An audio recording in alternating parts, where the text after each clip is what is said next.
Երիտասարդների եւ մասնավորապես ազգային փոքրամասնություն հանդիսացող Հայաստանի Հանրապետության քաղաքացիների շրջանում ընտրական իրավունքի իրացման ծրագրի շրջանակներում հոկտեմբեր ամսվա սկզբից ԱՊՀ մասնակից պետությունների միջխորհրդարանական վեհաժողովի երևանյան մասնաճյուղը կազմակերպում է դասընթացներ։ Ծրագրի ղեկավար Ռուստամ Մախմուդյանը Հյուսիսային համալսարանի ուսանողների հետ հանդիպման ժամանակ խոսեց ընտրական իրավունքի իմացության կարևորության եւ ընտրական իրավունքում ազգային ժողովի կատարած վերջին փոփոխությունների մասին։ Հայաստանի Հանրապետության նախագահի ընտրությունների նախաշեմին փորձում ենք ավելի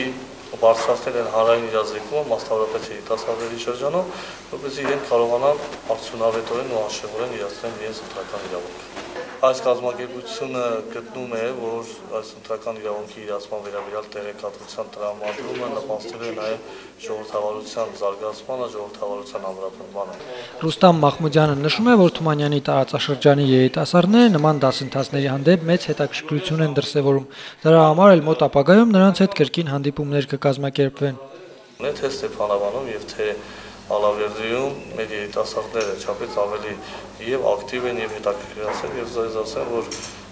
շատ դիպուկ հարցեր էին տալիս, հարցեր, որոնք այսօր մեծ բոլորիս համար կարող են ցավոտ թվալ եւ հարցեր, որոնց վերաբերյալ մենք գալիս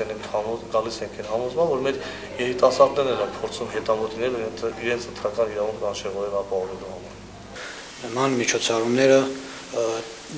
տալիս են ուսանողությանը, երիտասարդությանը ավելի ըմբռնելու Հայաստանի Հանրապետության օրենքներին, նրա սահմանադրությանը եւ իհարկե գիտելիքներ է տալիս համընդհանուր։ Ռուստամ Մախմուդյանը նշեց, որ Ալավերդիում այսօր նմանատիպ հանդիպում են անցկացնելու նաև Ալավերդու արհեստագործական ուսումնարանի սովորողների հետ։ Վայ Աղամյան, Գևորգ Քոչինյան, լուրեր։